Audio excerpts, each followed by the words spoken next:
Malam ini kita belajar tentang bagaimana kita membuat pakan. Jadi pakan ini kalau kita mau ternak, ya semua sebenarnya di peternakan adalah salah satu yang paling penting. Kenapa? Biaya terbesar adalah di pakan. Jadi 60-80% biaya di peternakan adalah di pakan.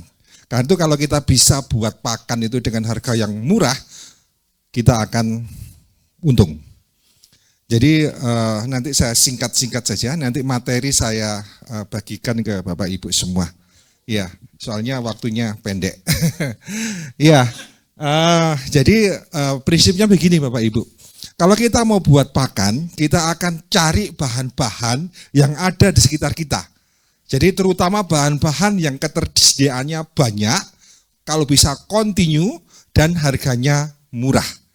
Jadi kita bisa lihat itu di sekeliling kita. Jadi termasuk nanti biaya transport, biaya proses dan lain-lain Bapak juga perhatikan juga. Kenapa? Ya tadi kita akan buat pakan dengan harganya yang murah. Jadi terutama begini, bahan-bahan yang gampangnya bisa dimakan sama ternak, kemudian bisa dicerna dan kemudian juga bermanfaat bagi ternaknya.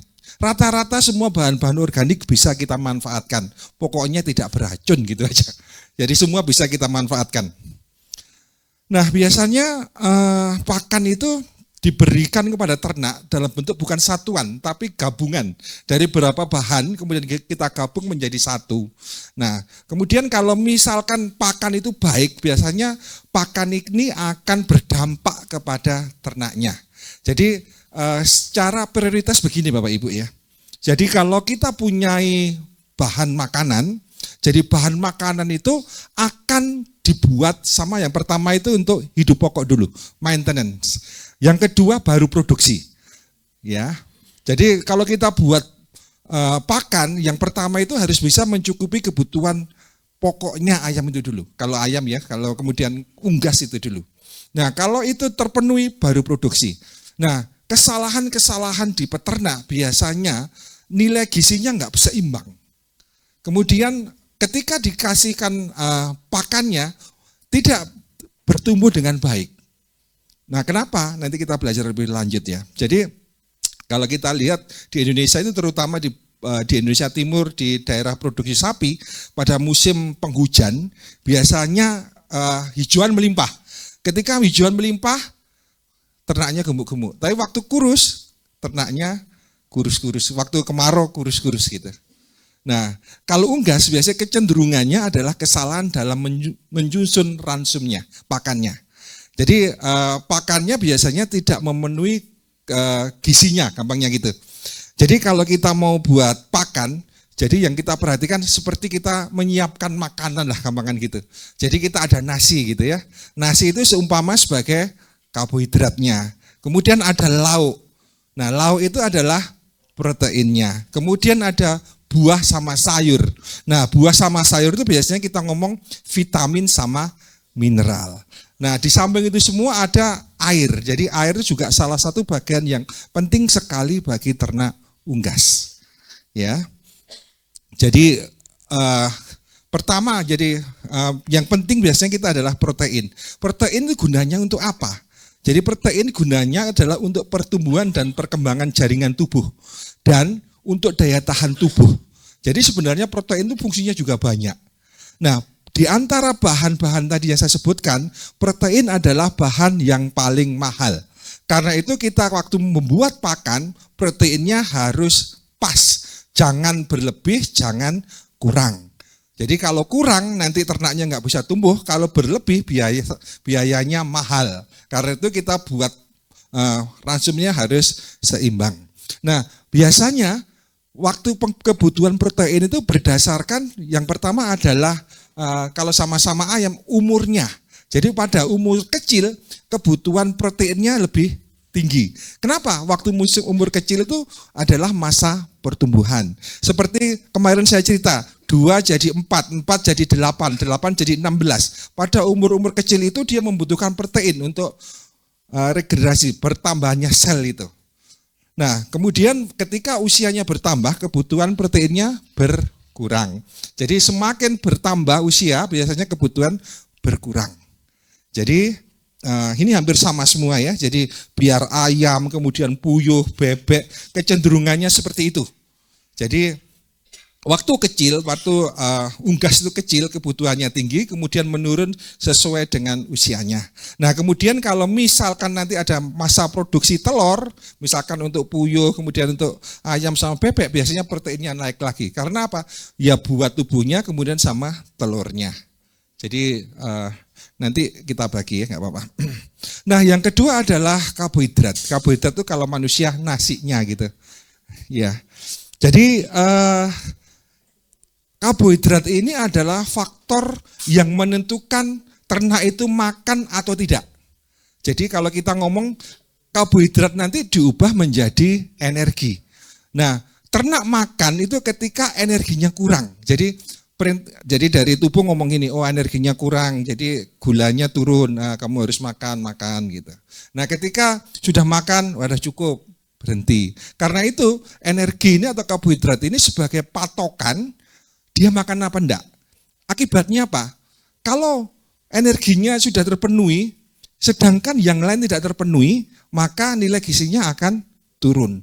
Karena itu kita harus seimbang. Ketika berhenti makan, kebutuhan proteinnya terpenuhi, kebutuhan vitamin terpenuhi, mineral terpenuhi, semua begitu.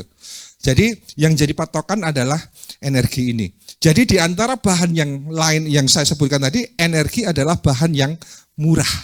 Jadi biasanya kan memang nasi murah ya dibandingkan lauknya gitu. Ya. Nah, energi ini penting sekali kalau kita ternak untuk golongan petelur.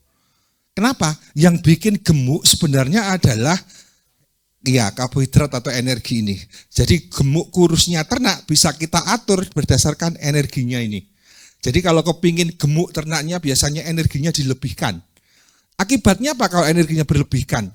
Biasanya ya gemuk kemudian lemaknya banyak. Ya, jadi kadang-kadang petani itu biar cepat gemuk kadang-kadang dicampur dengan bisa minyak, airnya campur air gula. Jadi air gula itu kan larinya ke energi. Jadi demikian juga manusia ya, kalau pengen kurus karbonya dikurangin. Jadi ketika karbo berkurang yang dibongkar dulu adalah lemak. Kalau misalkan lemaknya sudah habis yang dibongkar adalah protein gitu. Jadi ada tingkatan-tingkatan. Nah, jadi untuk yang nanti kita perhatikan untuk ayam petelur, kemudian puyuh petelur, bebek petelur, kalau energi ini jangan sampai berlebih, harus tepat. Kemudian, kemudian adalah lemak. Jadi lemak ini juga sangat penting, gunanya adalah untuk melarutkan vitamin ya, terutama A, D, E, K.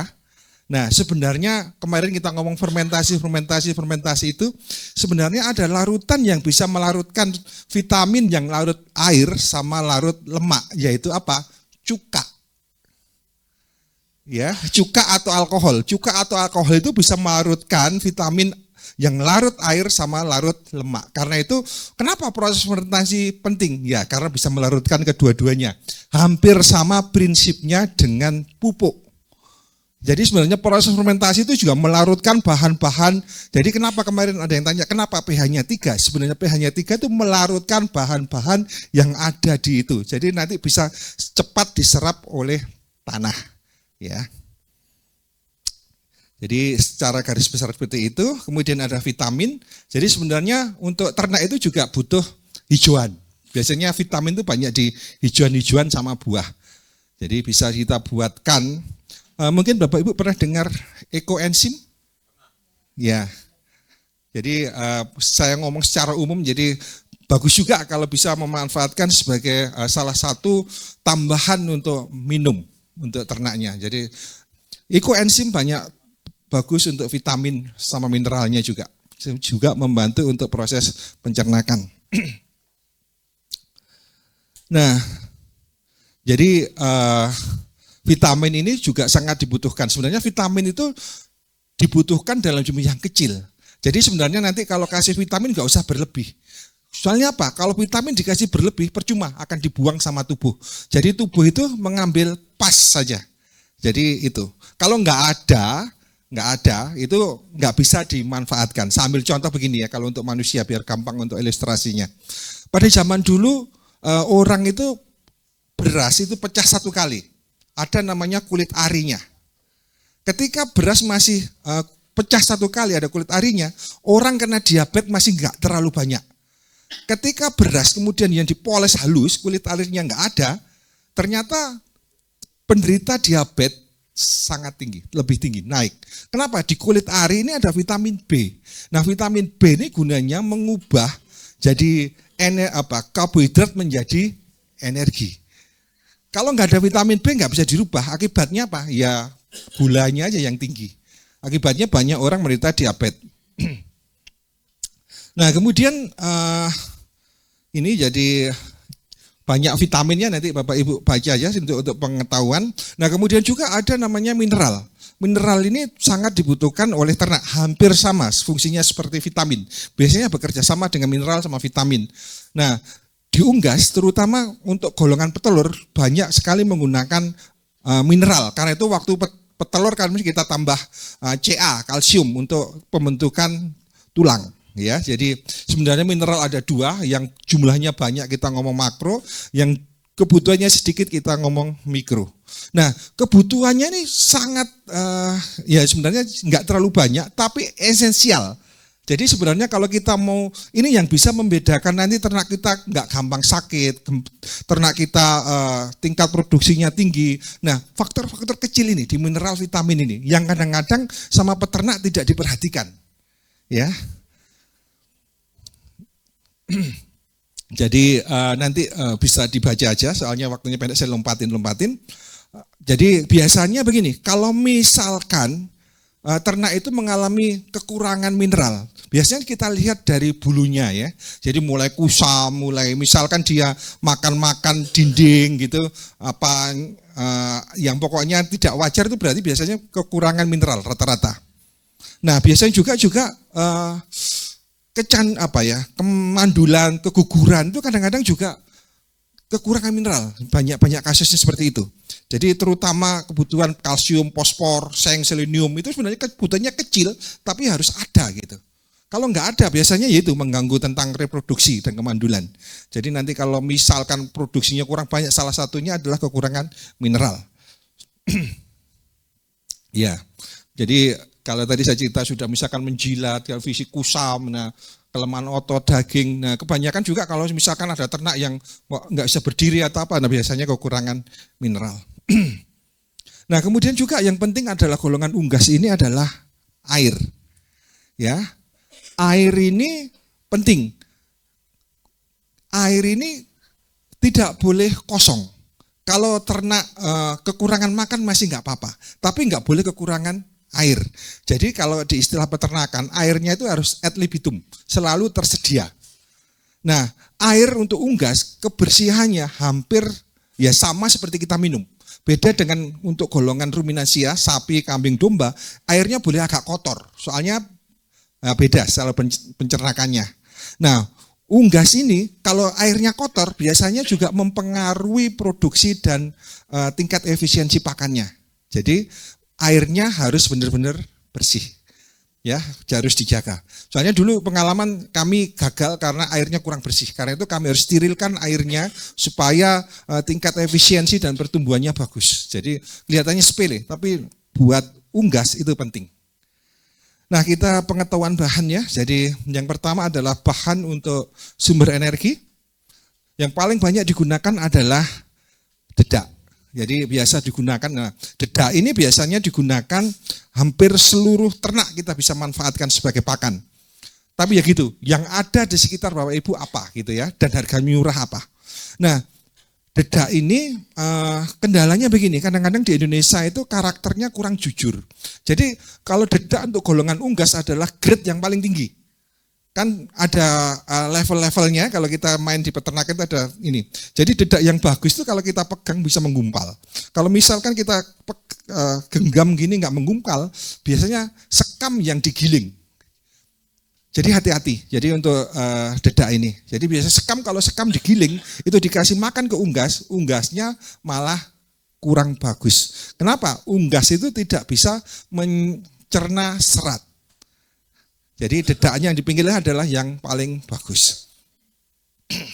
Nah, kemudian yang banyak digunakan adalah jagung. Jadi jagung ini bisa dimanfaatkan lebih dari 60% sampai 70%. Karena itu kalau kita dalam integrated farming dan kita mau bergerak di dalam unggas, mau nggak mau harus nanam jagung. Jadi biar cost-nya kita nggak terlalu mahal. Untuk golongan-golongan misalkan KUB itu kalau dedak jagung ada yang bisa sampai hampir 90 sampai 100% penggunaannya. Jadi besar sekali kegunaannya jagung ini. Kemudian yang sering digunakan lagi adalah onggok. Onggok ini adalah limbah dari pabrik tapioka. Kekurangan dari onggok ini adalah seratnya tinggi. Jadi penggunaannya tidak lebih dari 5%. Jadi nanti kalau kita Bapak Ibu perhatikan mesti ada batasan penggunaan dalam penggunaan unggas. Kenapa? Kalau ini lebih dari itu mengganggu sistem pencernakannya. Jadi kalau bisa semua harus di bawah batasan menggunakan. Ya. Kemudian ada namanya tepung gaplek. Gaplek itu dari singkong yang dikeringkan. Nah, penggunaannya lebih besar daripada onggok itu tadi. Jadi penggunaannya bisa sekitar lebih dari 10% ya, 20 sampai 40%. Jadi termasuk tinggi. Sama-sama bahannya dari ketela, tapi ini sarinya masih belum diambil. Jadi nilai nutrisinya lebih tinggi. Kemudian yang sering digunakan lagi adalah bungkil inti sawit. Jadi yang mungkin di daerah yang banyak sawitnya bisa dimanfaatkan sebagai pakan ternak. Jadi tapi penggunaannya tidak melebihi dari 5%. Nah, biasanya golongan-golongan minyak ini kalau lebih dari 5% biasanya ternaknya diare. Jadi kenapa? Banyak mengandung lemak. Dan lemak itu juga kalau terlalu banyak juga kurang bagus buat pencernakan. Nah, kemudian ada juga CPU. Nah, CPU itu gunanya biasanya kita untuk pewarna untuk pakan. Jadi jadi kalau Bapak Ibu perhatian di kandang unggas, warnanya cuma 2 aja. Ada kuning sama merah. Ya, kita nyoba kalau kita ke kandangnya ayam atau kandangnya apa, mesti warnanya cuma kuning sama merah. Jadi ayam itu mengejar yang kuning-kuning sama yang merah.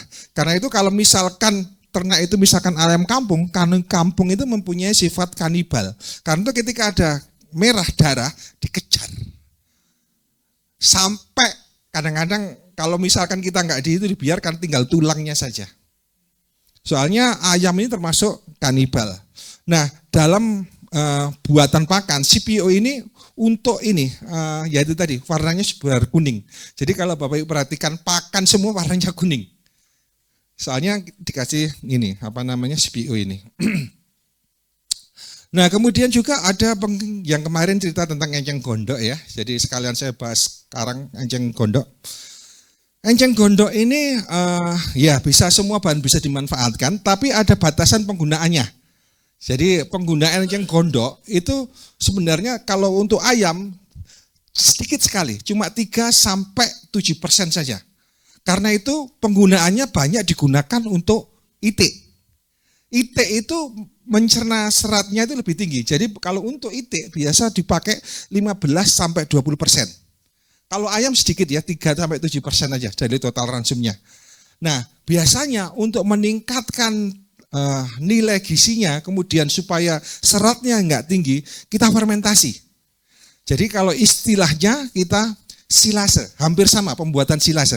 Mungkin kemarin praktek buat silase ya. Ya, prinsipnya seperti itu. Mungkin nanti kalau ukuran-ukurannya enggak sama, ini mungkin enggak terlalu ini ya, prinsipnya aja. Jadi seperti ini, jadi hijauan ternak, jadi semua hijauan, baik nanti ya, enceng gondok, apu-apu, asola, kemudian wolvia, itu semua kita bisa fermentasi. Prinsipnya begini, jadi biar tadi, ikatan yang kompleks menjadi lebih sederhana, kemudian bisa meningkatkan nilai gizinya. Nah, jadi bisa pakai molasses, biasanya kita pakai 3% dari bahan, kemudian bisa pakai bekatul atau ampas ketela atau onggok. Seperti itu. Nah, kemudian juga kalau hijauan kita potong-potong, kita ini, kalau untuk unggas bisa lebih halus. Kalau ini kan untuk sapi ya, saya tadi nggak sempat buat, tapi ini untuk sapi, jadi biasanya potongannya 5%. Tapi kalau unggas semakin halus, semakin bagus. Nah, sebenarnya silase ini bisa kita simpan dalam bentuk, pokoknya tutup rapat itu bisa 3 tahun. Ya, jadi kalau misalkan ini benar-beneran ini, jadi sebenarnya salah satu sifat penyimpanan yang ini adalah pakai silase. Asal tidak bocor ya. Jadi kan biasanya kita pakai plastik itu kita ikat. Nah, itu biasanya bisa sampai 2-3 tahun. Jadi penggunaannya kalau buat jangan banyak-banyak. Jadi satu plastik gitu. Jadi ketika satu habis, buka yang satunya, buka satunya gitu. Jangan buat yang besar-besar. Jadi biar enggak terkontaminasi. Jadi biasanya kalau untuk penggunaannya kita buka satu harus langsung habis. Besoknya baru satu lagi gitu. Nah, kemudian biasanya begini.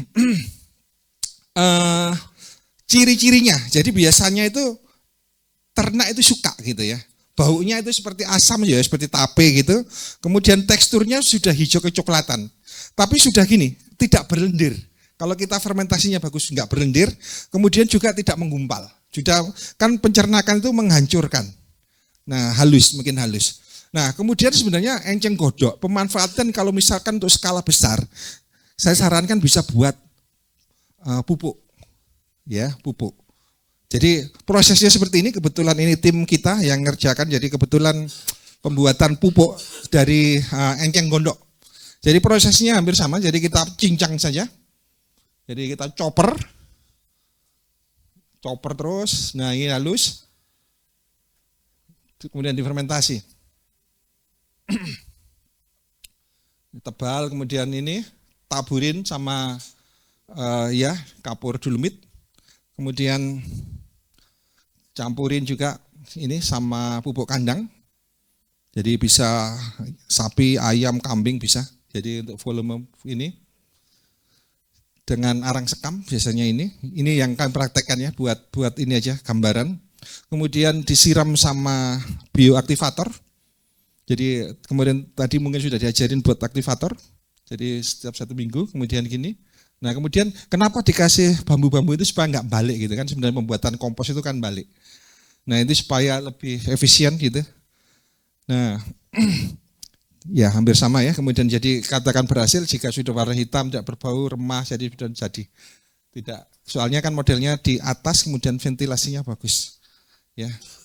Nah, kemudian juga yang sering kita gunakan adalah apu-apu, seperti yang mungkin praktek kemarin ya pakai apu-apu. Nah, ternyata apu-apu itu nilai grisinya lebih tinggi dibandingkan dengan tadi enceng gondok. Ya, saya lupa tadi ya, nyoba kalau di enceng gondok tadi kalau Bapak Ibu perhatikan nilai gizinya sebentar saya lupa tadi. Nah, lihat ya, nilai gizinya proteinnya cuma 9 sampai 12 saja. Jadi sebenarnya bahan itu semakin mahal, itu kita lihat dari proteinnya. Ya, ini proteinnya 9 sampai 12, rata-ratanya seperti itu. Nah, kalau apu-apu, kenapa kok kita prakteknya pakai apu-apu? Nah, nilai proteinnya lebih tinggi.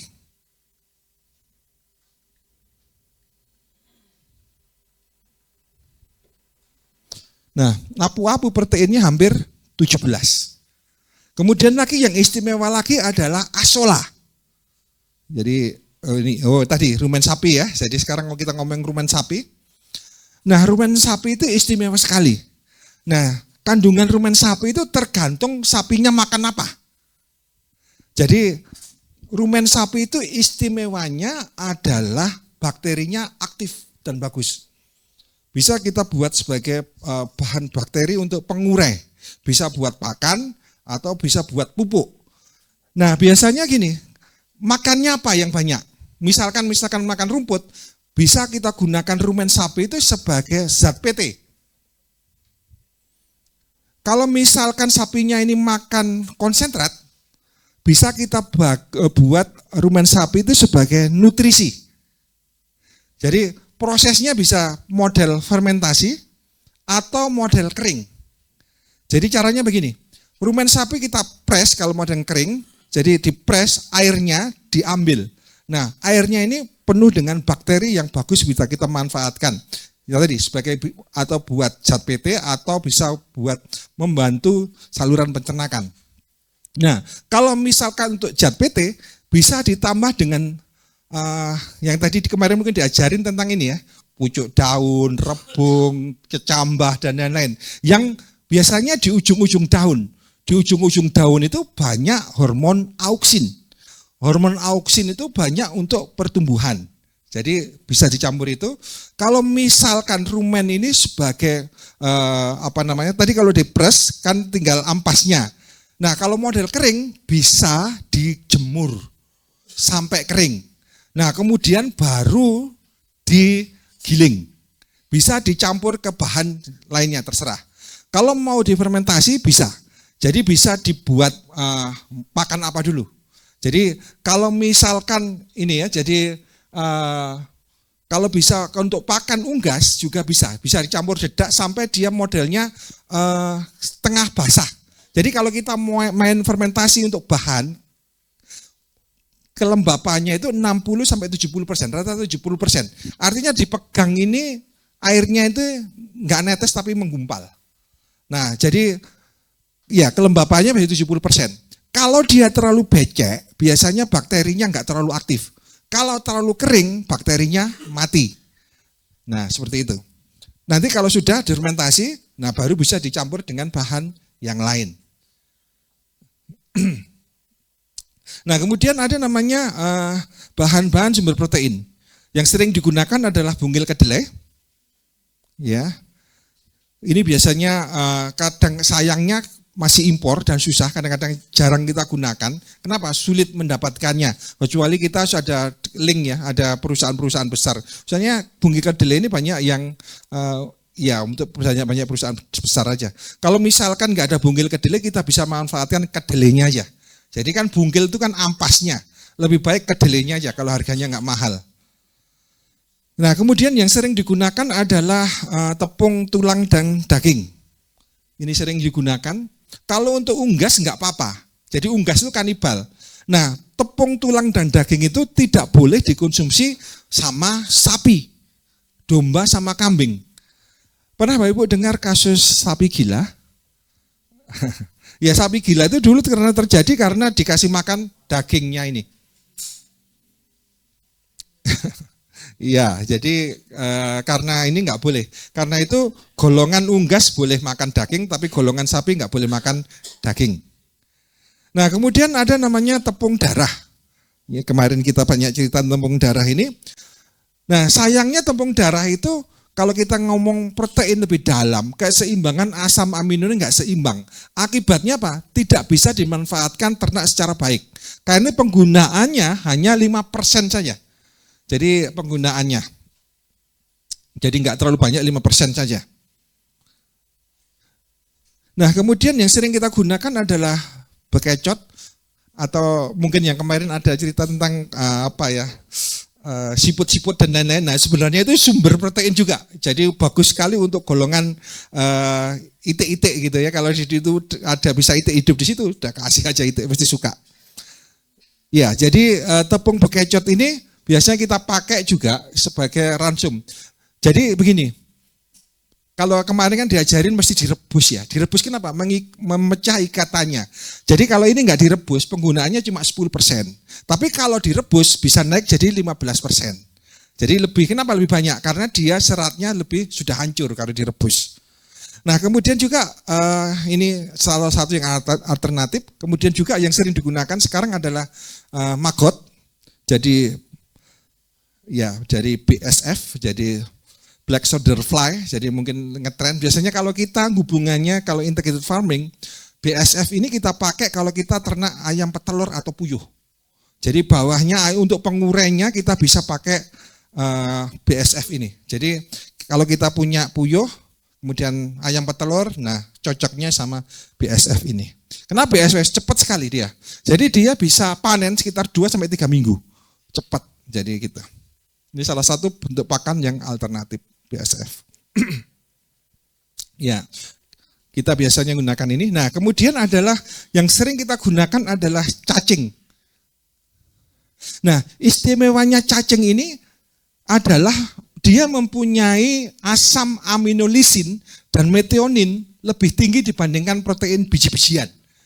Karena itu kan kemarin saya cerita, kalau misalkan kita mau buat pakan unggas, lebih baik kita budidaya cacing. Nah, budidaya cacing biasanya kita hubungannya kalau kita ternak sapi.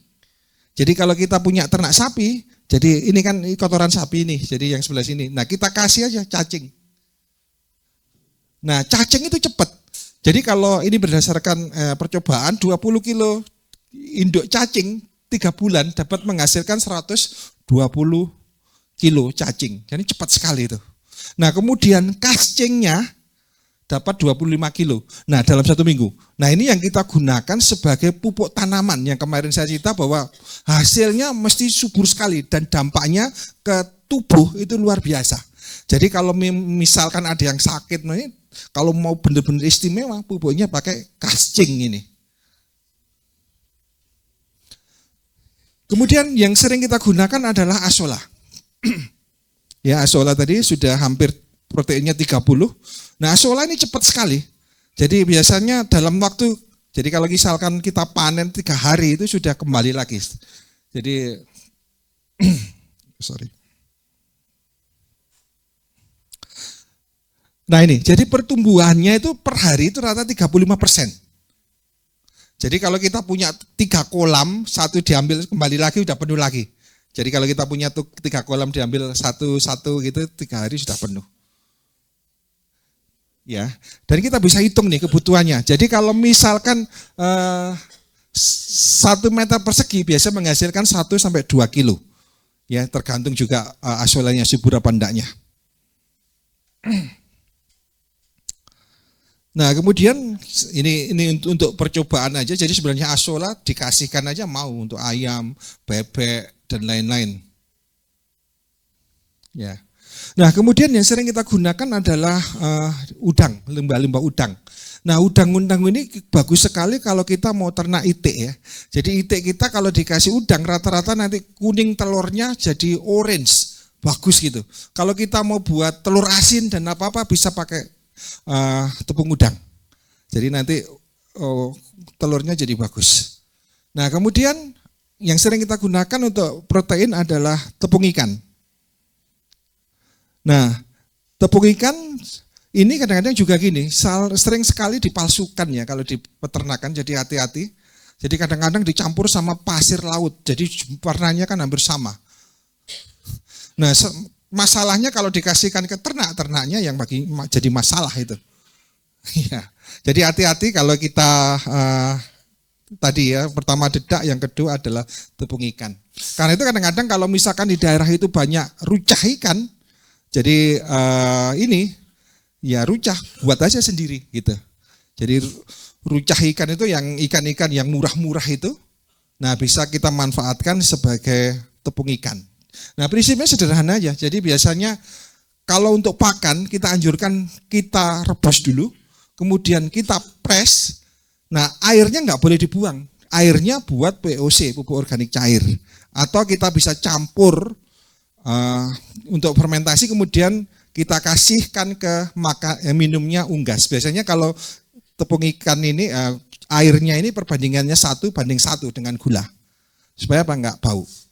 Nanti juga dampaknya kalau dikasihkan ke ayam petelur, biasanya kuning telurnya bisa kita angkat.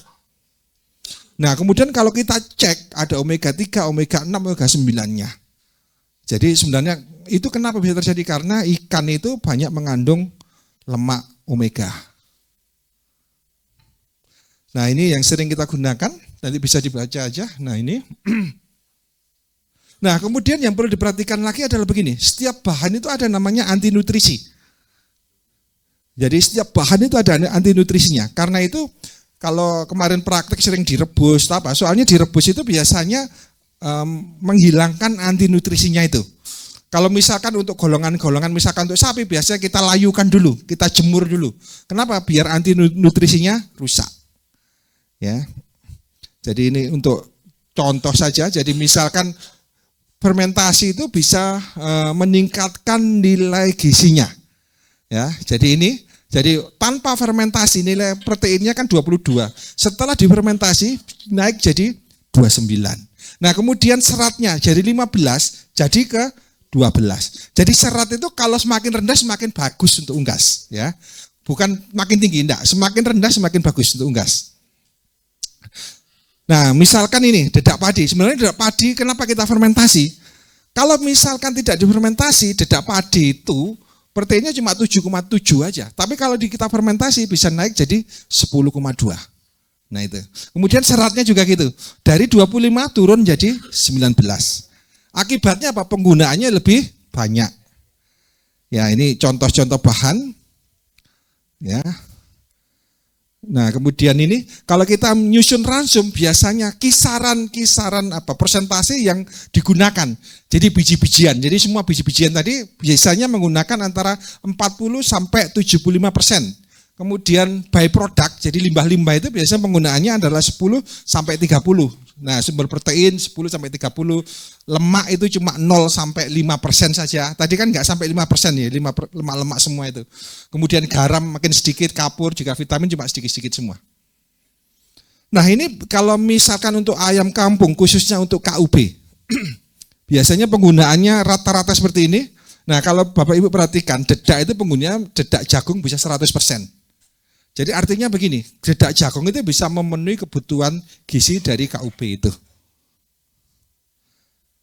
Nah, kalau kita buat jadi menyusun ransum gimana? Yang tadi saya cerita, kita harus tahu bahan ada sekitar kita. Kemudian kita tahu nilai gizinya. Jadi nilai gizinya itu biasanya kita ngomong proteinnya berapa, energinya berapa. Gitu aja. Soalnya nanti yang saya ajarin ini cuma kita buat patokannya adalah energi sama protein dulu. Sebenarnya semua penting semua. Jadi semua penting. Tapi supaya lebih mudah saja biasanya kita buat patokannya energi sama protein. Ya. Kemudian komposisi bahan kita harus tahu.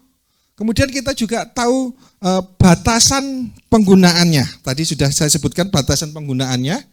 Jadi kenapa harus ada batasan? Tadi, kalau lebih dari batasan mengganggu proses pencernakan. Nah ini tadi kebutuhan, nah ini batasan penggunaan, nah gini. Jadi misalkan untuk jagung batasan penggunaannya maksimal 60%. Kalau untuk petelur golongan starter itu awal, grower itu untuk menengah, layer itu untuk petelur. Jadi ada batasan semua bahan ada batasan. Jadi intinya kalau kita buat pakan, semakin banyak bahan semakin bagus. Jadi idealnya minimal 5 bahan. Jadi semakin banyak semakin bagus. Kenapa? Setiap bahan akan menutupi kekurangan bahan yang lain. Gitu. Nah kemudian ini kita harus tahu kebutuhan ternaknya. Jadi setiap kebutuhan ternak beda-beda. Buat ayam, buat itik, buat puyuh beda. Umur berapa starter, grower, finisher beda. Masa petelur atau pedaging beda. Jadi kita harus, semua ada tabelnya. Misalkan kita ambil buras itu bukan ras, ayam kampung. Jadi misalkan energinya berapa? 2.800. Kemudian proteinnya berapa? 15. Gitu nanti kan beda-beda semua. Nah kemudian kita, nanti saya ajarin metode namanya try and error.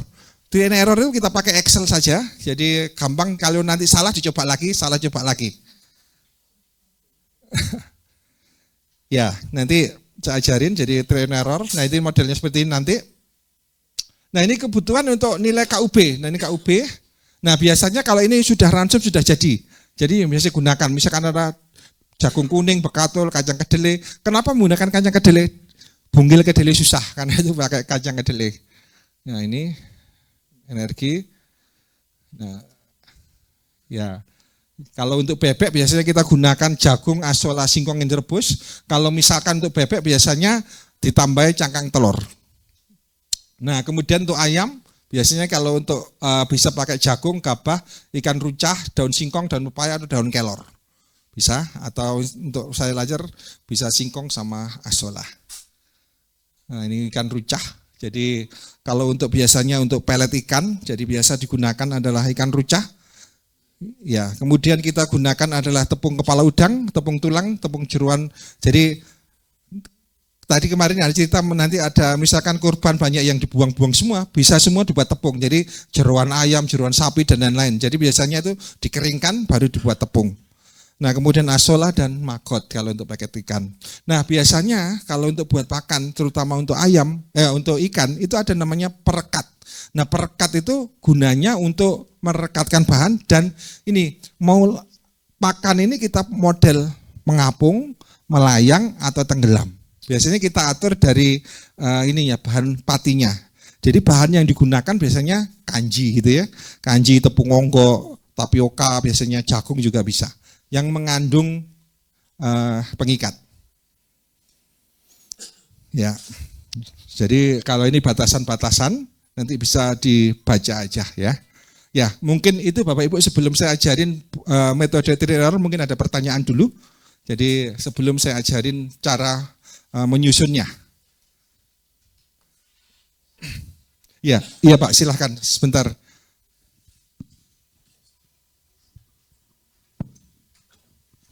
Mana Pak?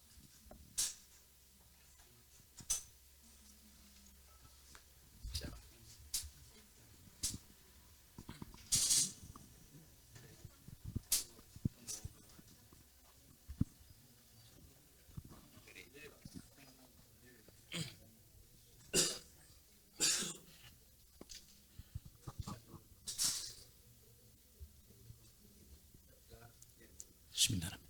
Makasih Pak. Insya Allah mungkin untuk perdana nih Pak, niat untuk usaha ini. Jadi boleh katakan dari nol.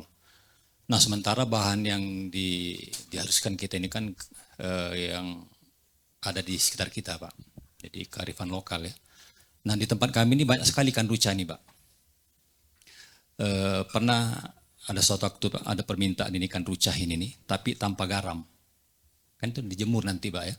Nah kalau penjemuran tanpa garam ini kan pernah kami coba. Kebetulan waktu itu ya 2 hari itu 100 kilo bukan bau lagi Pak, langsung tinggal tulang. Dimakan ulat. Nah jadi dimakan ulat Pak. Ulat apa ya. Nah terus yang kedua Pak, itu kami mohon ini ya Pak.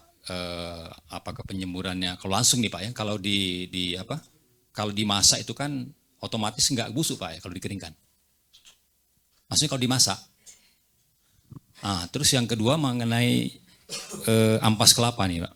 Di tempat kami itu banyak sekali ampas kelapa itu dibuang gitu Pak. Bagaimana kalau digunakan untuk pakan ternak ini nih? Nah, barangkali itu dulu Pak. Terima kasih.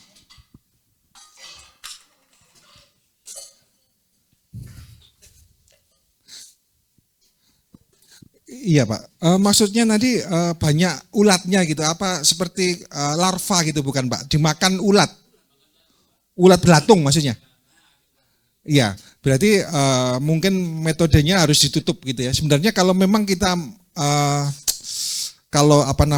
sebenarnya kan ini model, tadi saya cerita tentang model kering Pak. Jadi kita rebus dulu, kenapa direbus? Supaya steril, kemudian kita press sampai dia kadar airnya sudah berkurang banyak, airnya kita buat pupuk organik cair. Nah yang ini ya memang kita memang kendalanya kalau misalkan ada lalat atau apa bisa biasanya buat berkembangnya itu.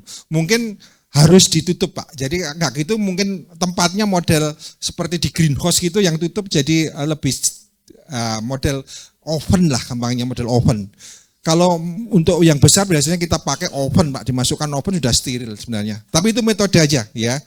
Kan bisa itu kenapa? Karena ada ulatnya untuk bertelur di situ.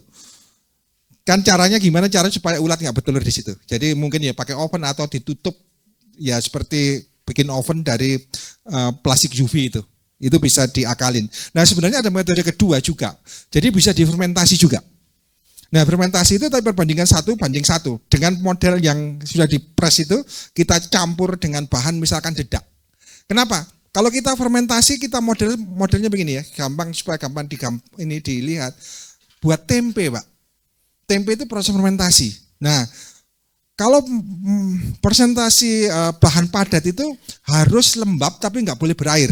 Nah itu tadi kan bentuknya cair ya. Nah supaya dia lembab nggak berair, tambah dedak sampai dia kelembapannya 70%. Jadi tambah dengan dedak supaya cepat aja. Nanti fermentasi. Nah itu nanti bisa dicampur sama bahan yang lain. Jadi nanti kalau kita buat pelet ada dua jenis Pak. Kalau kita menggunakan strudel pelet yang mesin pelet itu biasanya modelnya kering. Tetapi kalau kita modelnya seperti yang manual, maksud saya seperti bikin getuk, gilingan daging, itu modelnya harus basah. Karena itu tadi sebenarnya kalau ikannya, tapi saya sarankan direbus dulu. Kenapa? Steril, biar enggak ini. Nah kemudian kan itu bentuk basah. Nah dicampur dengan bahan yang lain, baru dimasukkan mesin pelet tadi, bentuk mesin daging lah. Nah supaya apa ya? Supaya nanti baru dikeringkan dari itu. Nah metodenya bisa seperti itu juga. Jadi sebenarnya metodenya mesti ada dua, model basah atau model kering. Soalnya pengawetan itu ada dua model aja, basah atau kering aja. Nah sebenarnya kemarin kenapa perbandingan 1:1?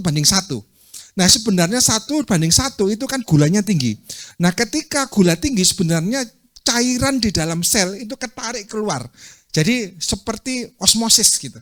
Akibatnya apa? Bakterinya tuh jadi tidur. Jadi kenapa kok nggak bau? Ya bakterinya dormant, jadi dia tidur. Kenapa campurnya 1:1? Ya karena seperti itu. Jadi ada dua pengawetan kan, pengawetan juga biasanya asin. Nah asin tapi membunuh. Jadi kalau ini bisa kalau kita kasih air, gulanya itu kan mencair. Jadi dia biasanya lebih hidup lagi gitu Pak. Ya. Jadi memang juga bisa memberi makan bakteri juga, tapi juga kalau lama-lama juga dia inaktif biasanya gitu. Seperti cuka yang kemarin, jadi semakin asam semakin mematikan juga gitu. Ya, mungkin itu dulu, ya. Mungkin ya. Oh iya, ampas kelapa itu bagus sekali Pak. Jadi kalau kita lihat ampas kelapa bisa kita manfaatkan untuk pakan ayam juga bisa, untuk sapi juga bisa. Jadi kalau kita lihat kelapa itu kan mengandung minyak. Jadi dia banyak sumber energi. Jadi kalau kita buat pakan, tadi kan ada CPO, ada minyak. Sebenarnya minyak itu kita gunakan kalau energinya kurang. Kalau kita buat pakan kemudian kita hitung energinya kurang, paling gampang apa? Tambah minyak. Nah itu bisa ditambahkan, kalau misalkan ampas tadi, kelapa tadi bisa dimasukkan di situ. Itu untuk jelas energinya tinggi Pak. Jadi untuk energinya tinggi, nah biasanya kalau ternak dicampur bahan model itu cepat gemuk. Tapi lemaknya tinggi gitu ya, jadi bisa dimanfaatkan. Nah tinggal metode penyimpanannya, jadi bisa difermentasi atau dikeringkan, tadi seperti itu juga. Ya, mungkin seperti itu. Ya Pak, silakan yang di belakang.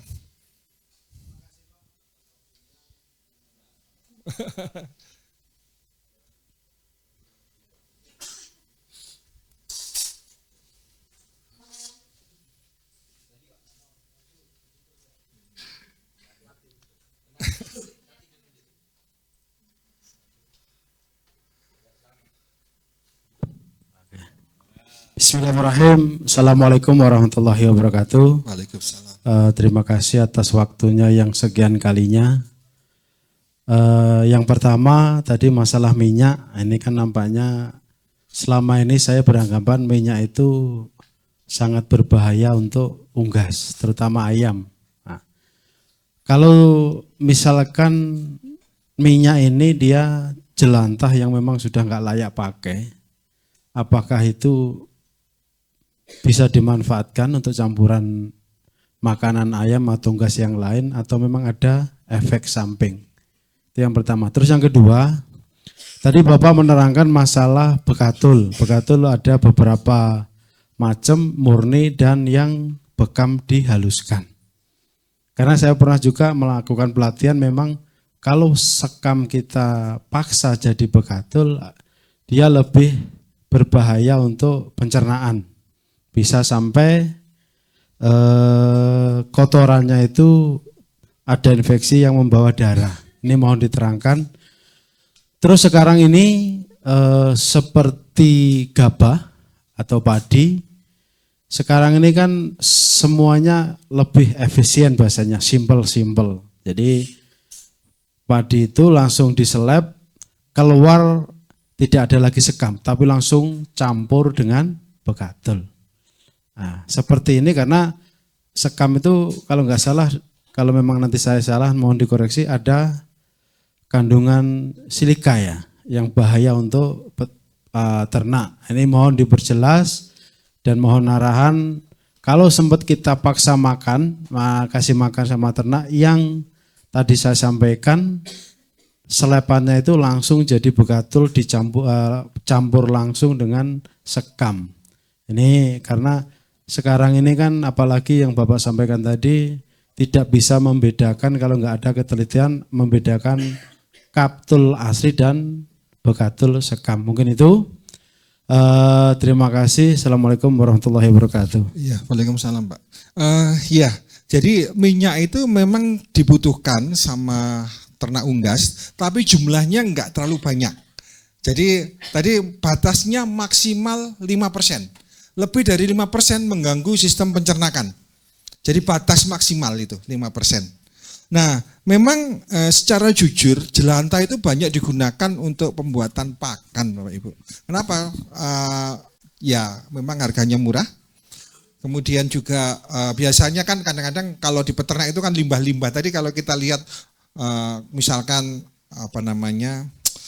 roti yang expired, mie yang expired gitu. Kadang-kadang ya memang berdampak buat kesehatan ternaknya. Jadi kadang-kadang kita pakai itu biasanya kita fermentasi dulu atau kita rebus dulu untuk mengantisipasi tadi. Jadi bahannya itu kan kalau ya banyak direbus atau itu. Memang berdampak Pak, tapi biasanya orang-orang itu enggak melihat itu. Jadi kebanyakan seperti itu. Jadi memang kalau lemak itu sebenarnya minyak itu kalau sudah dipanasin berulang-ulang dampaknya sebenarnya ke kanker Bapak Ibu, bahaya. Karena itu kalau untuk orang, jadi kadang-kadang kan gini, kenapa? Oh masih untuk ternaknya gitu, kadang-kadang gitu. Secara realitas seperti itu. Kenapa? Memang terbentur biaya kadang-kadang gitu kan. Soalnya kan kalau kadang-kadang kita berusaha kan, mungkin di tempat ini saja kita diajarin, kita lakukan yang terbaik gitu ya. Jadi bukan hanya sekedar cuma cari uang, tapi kita bermanfaat. Tapi memang sebaiknya kalau saran saya ya mending limbah-limbah bukan dari minyak jelantah dan lain-lain itu. Kelihatannya enggak berdampak, tapi sebenarnya itu berdampak sebenarnya. Jadi kalau yang kita kasih tadi prinsipnya sama. Yang kita kasihkan ke ternaknya itu bagus, dampaknya ke tubuh bagus. Tetapi kalau yang dikasihkan ke ternaknya jelek, ke tubuhnya jelek. Itu dampaknya seperti itu. Tapi kembali lagi adalah ini pilihan. Jadi kita mau milih, jadi kita kan sama dengan pestisida itu ya. Pak kalau nggak disemprot, nggak panen. Kita harus semprot gitu kadang-kadang. Nah kita dihadapi dilema seperti itu. Itu pilihan Bapak Ibu. Jadi mau pilih itu memang secara umum dipakai untuk pakan yang jelantah itu. Tapi kita bisa milih nggak memakai, soalnya berbahaya juga gitu. Nah lebih baik menggunakan tadi ampas seperti ampas dari kelapa dan lain itu lebih sehat itu. Jadi sebenarnya minyak itu rusak ketika dipanasin. Jadi sebenarnya pemanasan minyak itu sebenarnya yang paling bagus itu cuma 1 kali penggorengan. Kalau lebih dari itu agak berbahaya sama tubuh. Maksudnya begini, jadi sekali panasi minyak 1 ganti ditambah lagi gitu. Bukan habis dingin dihidupkan lagi gitu. Itu berbahaya. Nah hampir sama dengan santan ya. Santan itu sebenarnya 1 kali pemanasan masih oke. Kalau sebentar-sebentar panas hidup rusak itu. Iya, sebenarnya makanan itu kalau kan kadang-kadang ngomong begini, Pak kalau habis makan santan kok tubuh saya kok tambah sakit semua. Itu bukan santannya yang salah, tapi prosesnya yang salah. Ya, hampir sama seperti gini Bapak Ibu. Seperti bayam. Bayam itu bagus, tapi kalau lebih dari 4 jam kita konsumsi, tambah sakit tubuh kita. Jadi sebenarnya kalau kita ngomong sehat, termasuk juga prosesnya juga harus sehat.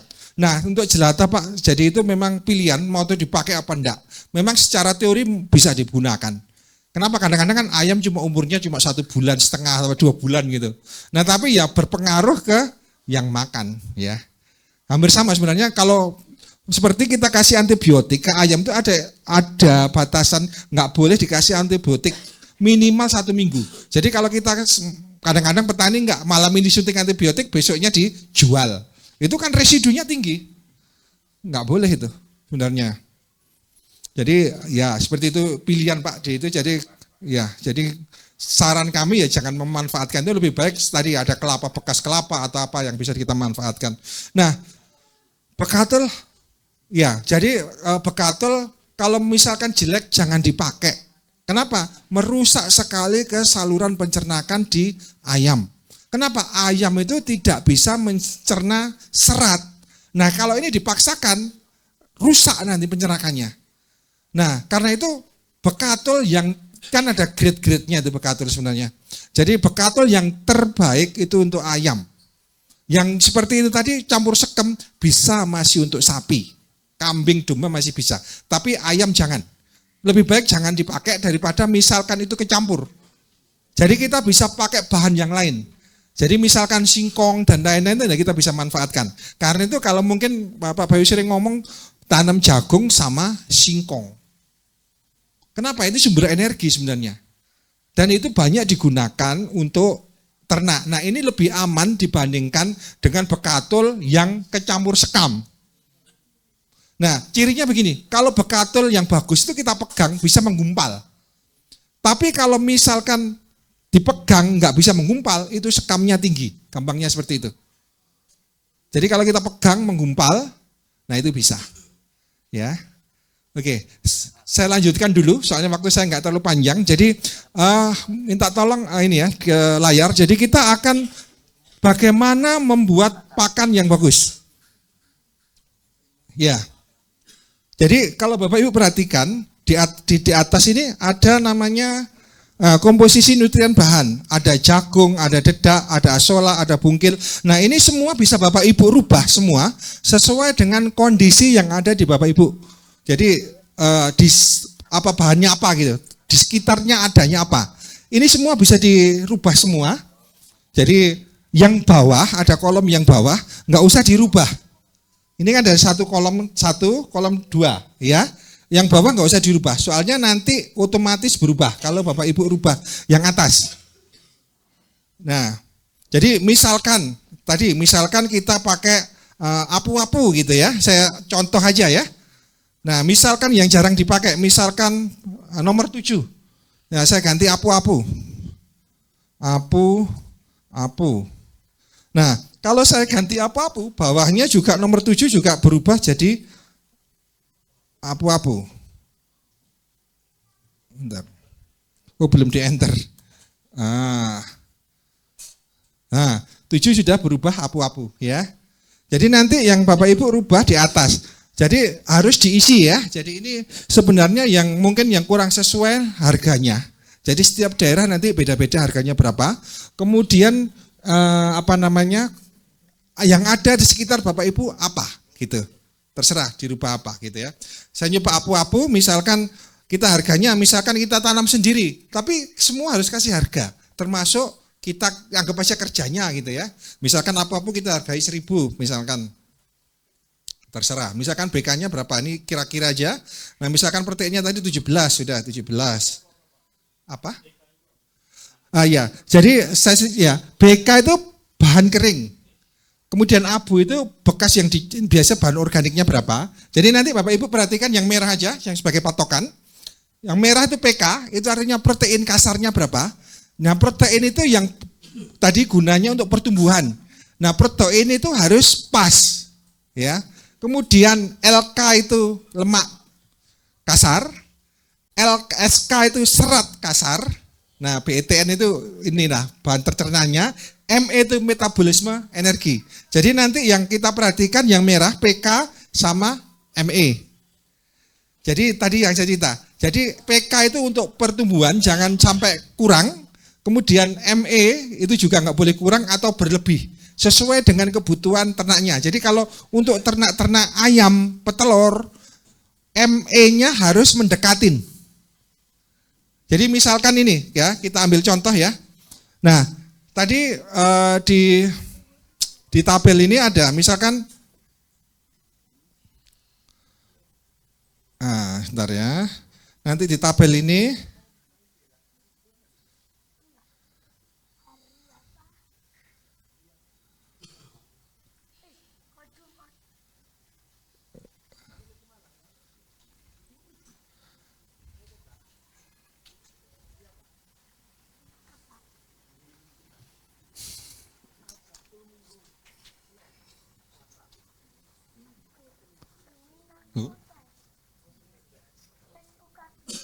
nah, sudah.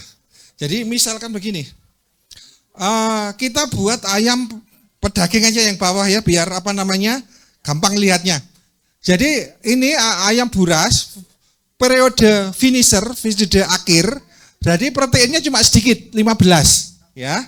Kemudian Bapak Ibu perhatikan energinya 2.800. Jadi proteinnya 15, kemudian energinya 2.800. Nah ini juga bisa dilihat nanti, tapi yang pertama ini kita belajar di ini aja dua ya. Energi metabolisme sama proteinnya berapa ya.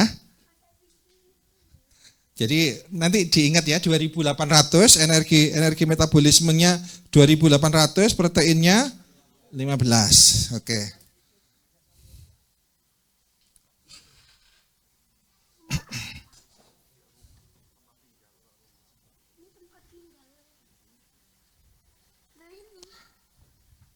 Nah, ini supaya gampang kita bisa di bawah ini. Jadi yang merah tadi, nah ini tarik ke kolom ke bawah ini, ada proteinnya.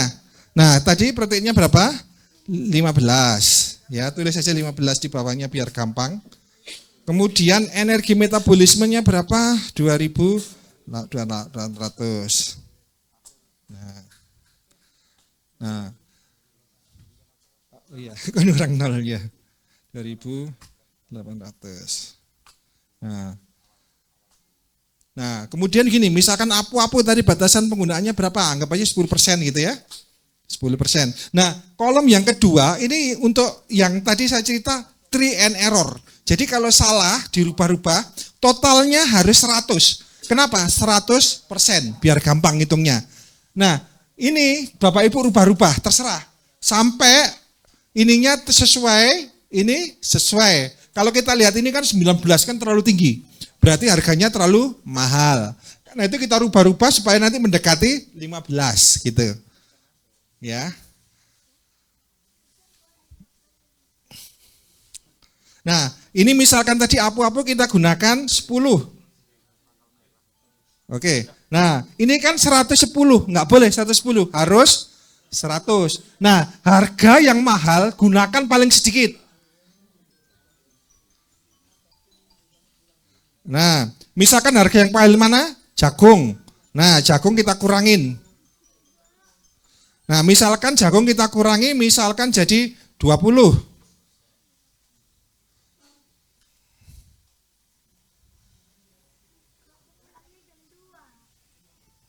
Nah, total jadi 100. Ternyata kalau kita kurangi, proteinnya makin tinggi gitu. Iya, jadi proteinnya terlalu bagus. Nah, harganya berapa kalau kita lihat? 3.700 ya. Paham ya Ibu ya? Ya, sebenarnya bahannya ini kan terlalu bagus ya. Bisa pakai ketela, pakai apa, nanti Bapak Ibu rubah sendiri ya. Tapi paham ya maksudnya ya? Ya, oke.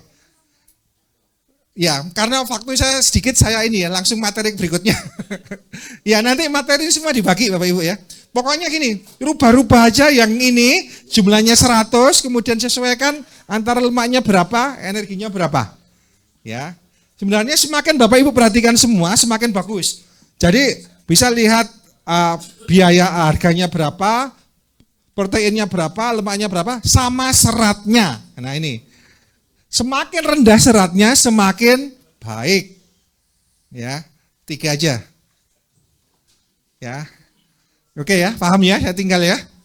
Oke, sekarang saya bicara tentang mesin tetas.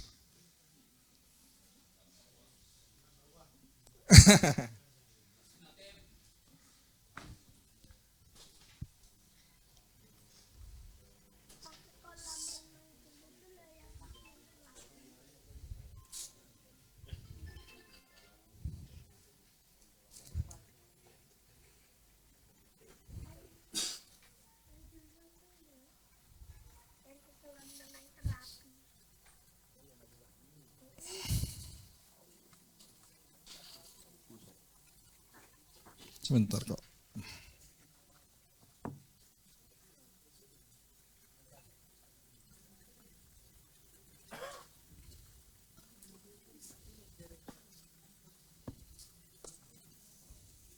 Nah, oke.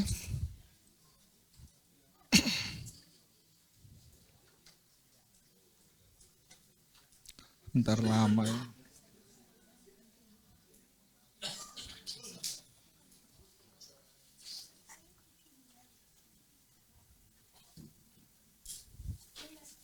Oke, jadi kita membuat mesin tetas. Jadi yang pertama yang perhatikan kalau kita membuat mesin tetas adalah telurnya. Ya. Ya. Jadi telur yang bagus adalah modelnya yang oval. Jangan bulat sama lonjong. Jadi telurnya. Jadi yang pertama bentuknya harus oval. Kenapa harus oval? Karena begini Bapak Ibu. Nanti materi di share ya.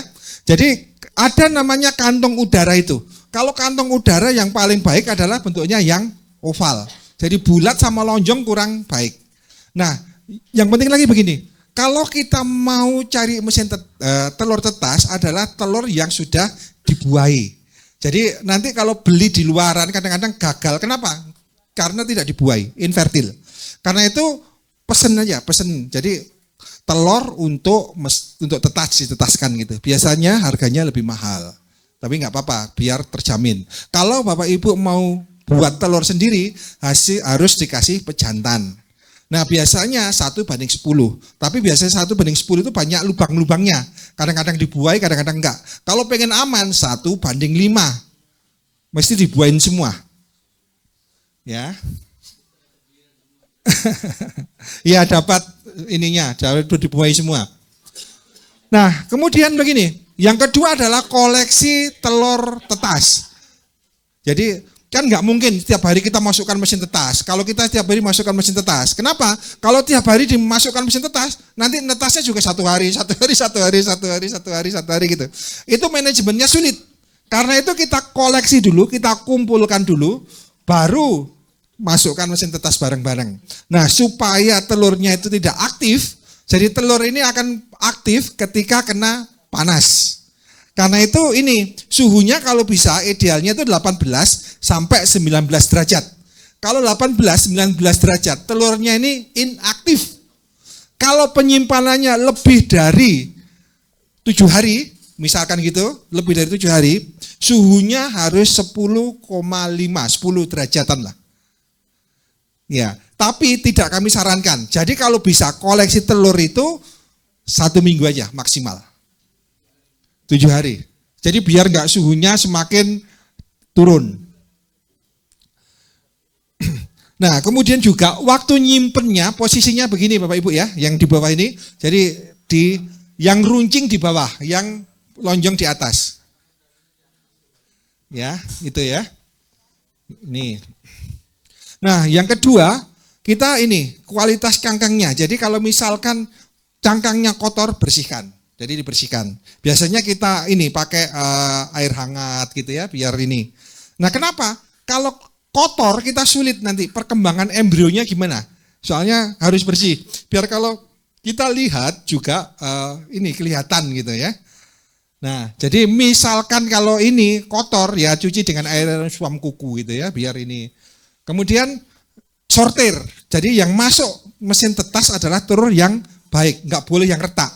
Apalagi sampai lubang atau apa. Karena di tempat mesin tetas ini sebenarnya harus steril Bapak Ibu. Kenapa? Ini kan awal kehidupan. Kalau misalkan banyak penyakit di situ, dia akan mempengaruhi kualitas nanti yang dihasilkan. Jadi nanti setelah mesin tetas selesai, kita sterilkan itu, mesin alat-alatnya itu. Nah, cirinya hampir sama, jadi seperti ini. Sebelum telurnya dimasukkan, suhunya harus stabil dulu. Jadi suhu setting dulu, baru telurnya dimasukkan. Nah biasanya kalau kita pakai ayam, biasanya itu suhunya di 37-38. Nah untuk bebek biasanya 38-39, kadang-kadang sampai 40. Semakin besar telur, suhunya semakin panas. Jadi intinya begini, mesin tetasnya harus siap dulu. Jadi mulai nampan-nampan gini harus penuh ini. Jadi harus dimasukkan semua, suhunya harus stabil, baru telurnya dimasukkan. Nah, kemudian ada namanya proses pembalikan. Jadi kenapa dipembalikan? Jadi biar embrionya nggak nempel di telurnya. Nah, pembalikan telur cuma begini Bapak Ibu, putar gini. Bukan dibalik gini ya, gini. Paham ya? Dimahami seperti ini. Jadi yang atas sama di bawah ditandain. Atas sama bawah gitu. Nah, pembalikan biasanya itu berhenti sebelum telurnya menetas. Jadi kalau misalkan puyuh itu menetas pada umur berapa Bapak Ibu? Puyuh? 16. Jadi umur 14 sudah nggak usah dibalik. Jadi posisi rongganya harus di atas. Jadi biar kalau misalkan posisinya begini nggak apa-apa. Jadi yang bagus agak gini ya, agak miring sedikit gini. Nah, kemudian ayam sudah berhenti membalik umur 20 sudah jangan dibalik. Jadi biar nanti, biasanya umur 21 sudah mulai dipatuk itu. Jadi, kita bisa membantu tapi nggak boleh ekstrim. Mati malah. Ini prinsipnya seperti kepompong ya. Kalau kepompong kupu-kupu itu kita buka malah dia mati. Jadi pelan-pelan aja. Soalnya dia butuh adaptasi sama lingkungan. Jika sesar, ya. Jadi pembalikan itu penting sekali. Jadi nutrisinya biar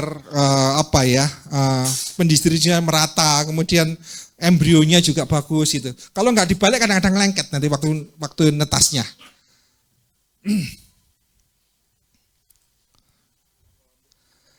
Nah, ini jadi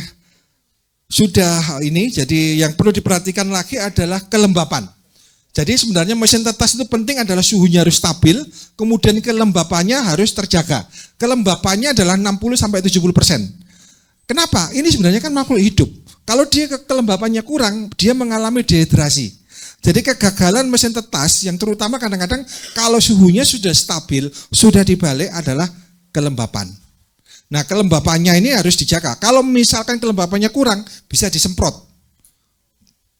Nah, kemudian mulai hari ketiga sudah bisa dilihat. Jadi biasanya kita ngomongnya di teropong, jadi dilihat.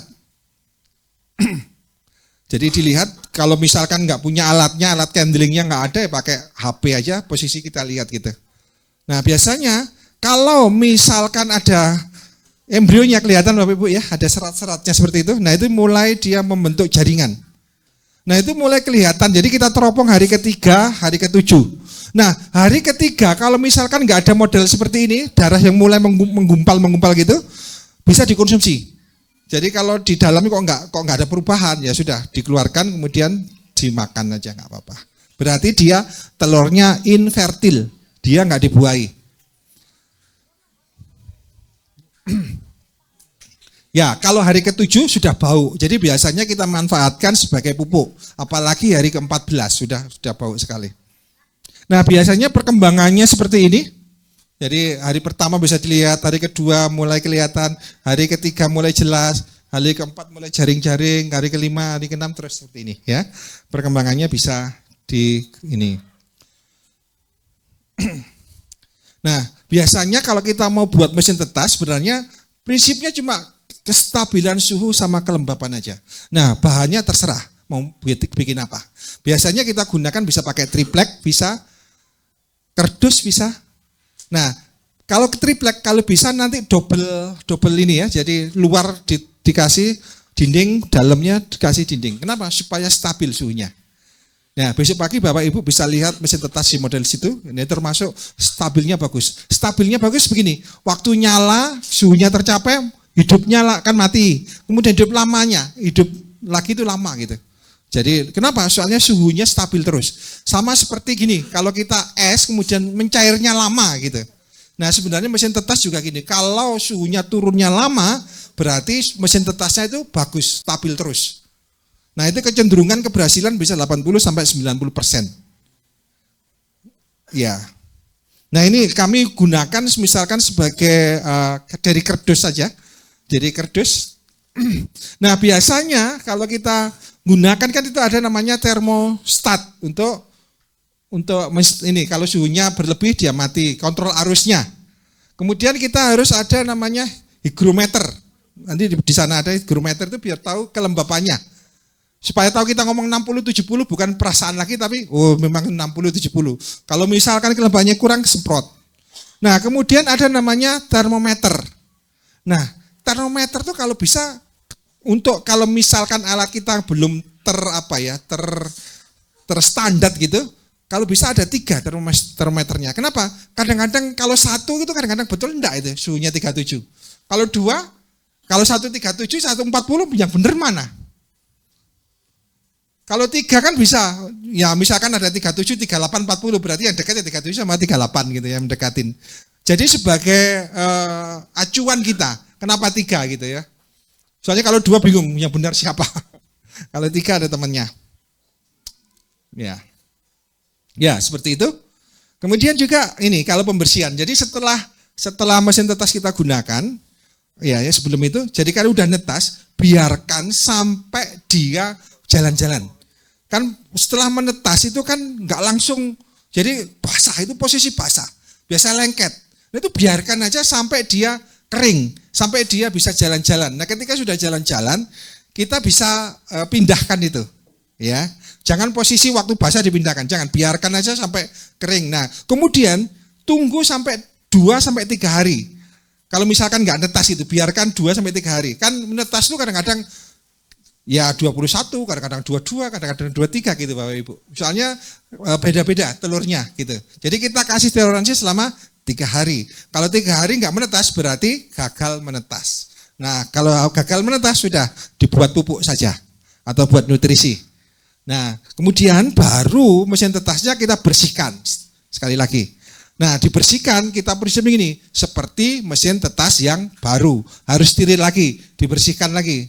Jadi biasanya kita kita disinfektan supaya dia bersih. Ya, kita bersih lagi. Nah, kemudian kita fumigasi. Ya. Ya, seperti itu Bapak Ibu. Oke, mungkin ada pertanyaan?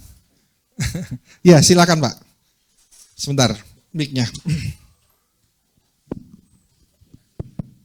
Mana Pak?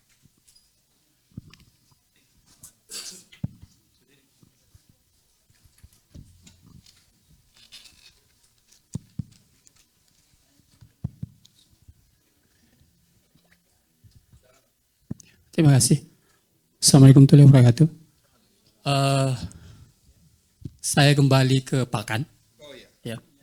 Yang pertama,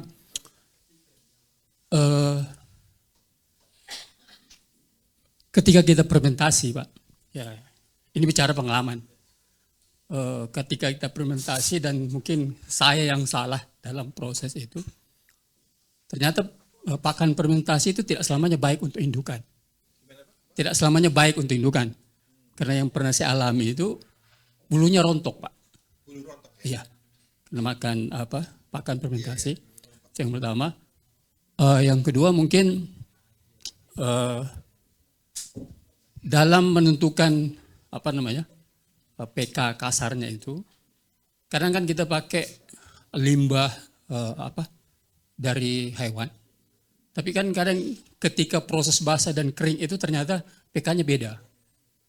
Nah, ini mungkin harus coba bagaimana cara menghitung sehingga ada standar yang jelas. Karena jangan sampai contoh begini, kita ambil misalnya ikan, ya, kita cuma tahu mungkin anggaplah 50 pK-nya. Tapi mungkin ketika kita dapat ikan itu sudah terdegradasi misalnya dengan mungkin setengah kering apa dan sebagainya, itu kan bisa berpengaruh sehingga kadang mungkin kelebihan. Itu yang kemudian selanjutnya cara sederhana misalnya Pak, melihat bagaimana kan ketika kotoran keluar kan kita bisa amati itu apakah sudah sesuai standar dengan penglihatan sederhana seperti itu. Karena yang mungkin kalau seperti rumusan Bapak tadi tidak semua bisa. Ya mungkin maaf saja kalau yang seperti saya ya jangankan itu, lihat buka itu aja susah minta bantu gitu. Jadi mungkin ada cara sederhana menentukan PK-nya berapa apa dan yang sederhana lah cara kita menghitung. Itu yang tentang pakan, kemudian tentang mesin tetas ya. Kadang kita pakai termo misalnya, tapi kan tidak bisa jadi patokan itu. Ya namanya alat elektronik karena kan dia tidak stabil. Mungkin contoh lah kita sudah pakai patok misalnya dengan di termonya itu 37, 38. Tapi ketika dia error bisa saja dia naik ke 40. Kemudian telur itu aman enggak Pak? Misalnya ya maaf di tempat saya itu listrik itu tidak stabil. Kadang bisa sehari mati. Ternyata dalam proses itu tiba-tiba listrik mati. Kita juga lupa apa dan sebagainya. Apakah masih aman Pak? Terima kasih. Ya, terima kasih Pak. Jadi saya bahas dulu bulu rontok ya. Tadi sebenarnya bulu rontok itu salah satu faktor karena ketidakseimbangan asam amino Pak. Jadi kalau Bapak tadi perhatikan misalkan ada namanya darah. Darah itu proteinnya 80%. Tapi tidak bisa digunakan banyak gitu, cuma 5%. Kenapa? Ketidakseimbangan asam amino. Jadi kalau kita buat pakan kemudian asam amino enggak seimbang, salah satunya adalah bulunya rontok. Hampir sama kalau kita menggunakan makot. Jadi kalau kita budidaya makot kemudian penggunaannya terlalu besar, biasanya bulunya rontok. Kenapa? Keseimbangan asam aminonya tidak sesuai. Karena itu saya anjurkan kalau misalkan itu ada cacing. Tadi kenapa saya sebut cacing-cacing? Tadi sebenarnya cacing itu ada penyeimbang asam amino. Jadi lisin sama methionine-nya lebih daripada bijian. Kenapa? Itu yang akan menyeimbangkan asam amino. Jadi kenapa bulunya rontok? Karena memang dia nggak seimbang Pak, pembuatan pakannya nggak seimbang. Sebenarnya kalau kita ngikutin aturan batasan-batasan penggunaan pakan, sebenarnya aman sebenarnya. Soalnya sudah diperhitungkan. Jadi kan tadi cuma 5%, 10%, 3% atau apa, itu aman Pak. Jadi seperti itu. Kecuali memang kalau ayam ada masa rontok bulu atau molting. Ya beda ya kalau kasusnya seperti itu. Kalau misalkan masih kecil kemudian kok rontok bulu, nah biasanya karena ketidakseimbangan pembuatan pakan. Caranya apa? Paling gampang ya tambah sama cacing, nggak gitu sama hijauan-hijauan Pak. Jadi kenapa kok kita harus pakai 5 jenis bahan atau lebih? Salah satunya adalah supaya asam aminonya seimbang. Jadi semakin banyak bahan, keseimbangan asam amino semakin baik. Ya, jadi ya. Kemudian untuk protein kasar ya, jadi ya memang ini gimana ya, maksud saya memang kalau kita mau ngitung pakan kita harus proteinnya. Nah sebenarnya juga kita bisa dari pertumbuhan ayamnya. Kalau misalkan tapi kita harus tahu begini Pak, jadi bahan itu sumbernya apa? Jadi ini sumber protein atau sumber karbohidrat. Nah kalau kita bisa, kan gini, maksud saya begini, kalau misalkan kita kasih dedak, ditambah dedak terus, ya pertumbuhannya nggak terlalu besar. Kenapa? Dedak itu bukan sumber protein, tapi sumber karbohidrat. Kalau kita kan tahu gini, misalkan asola, nah sumber protein. Nah, kalau misalkan ayamnya nggak terlalu besar, berarti kurang protein. Gampangannya seperti ini. Kalau pertumbuhannya terlambat, nah sumber protein apa? Misalkan bisa asola, kemudian bisa cacing, bisa makot, atau apa-apa, atau kedelai atau ikan rucah atau apa-apa yang sumber proteinnya. Jadi kita misalkan memang gini ya, kalau kita buat pakan bukan langsung langsung dijual gitu ya. Enggak, diuji coba dulu. Jadi sebenarnya ada formula kemudian diuji coba dulu di ternak secara real. Nah, dampaknya pakannya apa? Kadang-kadang memang ini cuma hitungan aja. Yang nyata tuh kan yang dikasih makan secara langsung itu. Nah, sebenarnya peternak ini sebenarnya sudah pengalaman. Jadi misalkan proteinnya kurang ya bisa daun-daunan tadi. Sebenarnya daun-daunan seperti daun kalau mungkin ada daun singkong, ada daun misalkan kelor, itu mesti proteinnya tinggi-tinggi daun-daun Pak.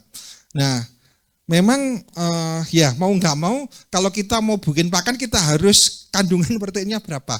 Ya sebenarnya juga gini, kita bisa lihat kalau tercerna apa enggak dari kotorannya ya. Jadi kita bisa lihat kalau kotorannya seperti misalkan kita kasih makan jagung, bentuknya kok seperti jagung, berarti kurang terserap Pak. Jadi kalau bagus itu gini, kotorannya itu enggak terlalu bau. Kalau kotorannya enggak terlalu bau, itu bagus. Jadi pencerahannya bagus. Nah, salah satu cara untuk memperbaiki pencernakan itu dengan kalau kita pakai rumen tadi. Jadi rumen kita fermentasi. Misalkan saya buat perbandingan yang sederhana aja ya, untuk jamu-jamu dan lain itu misalkan 1, 3, 10 gitu ya. 1 gula, 3 bahan, 10 air. Itu standar ya. Kalau yang main ekoenzim dan lain-lain mesti apal tuh 1, 3, 10 itu ya. Nah itu bisa untuk memperbaiki sistem pencernakannya. Ya gitu. Nah memang kelemahan mesin tetas ini kalau misalkan listriknya nggak stabil, nah hati-hati. Apalagi cuma 1 lapis. Nah itu keberhasilannya kecil sekali. Kenapa? Salah satu keberhasilannya adalah kestabilan suhu itu. Nah, kalau misalkan di tempat itu, misalkan suhunya naik turun, saya sarankan pemanasnya ganti. Kalau zaman dulu bisa pakai lampu tempel ya. Jadi sebenarnya kan intinya begini, bagaimana memanaskan satu ruangan itu, ruangan mesin tetas.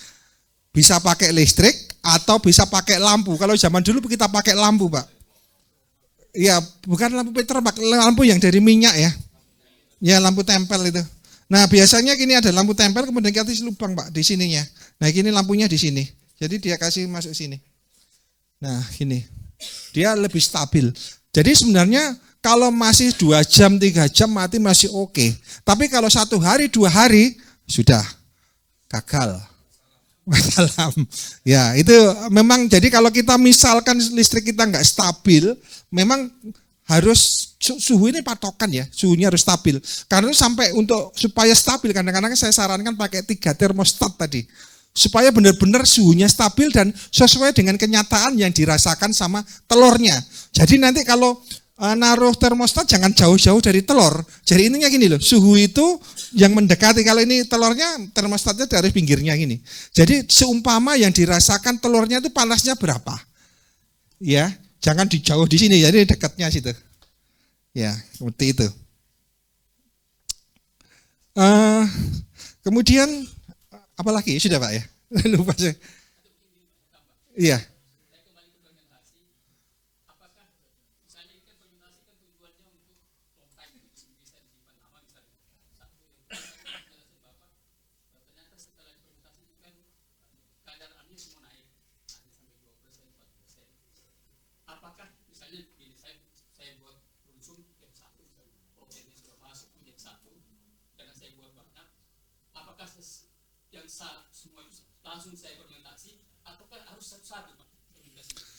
Ya, ini juga pilihan Pak. Bisa satu-satu bahan sebenarnya lebih baik satu-satu, tapi kalau misalkan semua juga nggak apa-apa. Jadi rata-rata kalau semua biasanya kita fermentasinya 3 hari, 4 hari gitu. Kalau bahan satu-satu bisa 1 tahun, bisa berapa tahun gitu. Jadi sebenarnya ini pilihan ya. Jadi bisa satu-satu atau langsung semuanya juga ini pilihan Pak.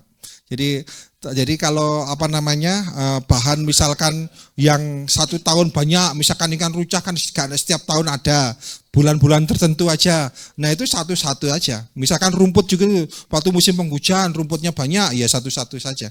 Jadi kalau misalkan soalnya kalau banyak bahan ini kan harus seimbang semua. Nah nanti baru sudah difermentasi baru digabung. Jadi metodenya bisa digabung duluan atau digabung belakangan. Yang penting nanti bahannya banyak Pak yang digunakan ya. Jadi seperti itu. Mungkin sampai di situ dulu Bapak Ibu. Maaf soalnya habis ini dilanjutkan. Jadi saya kembalikan ke Pak KB. Terima kasih.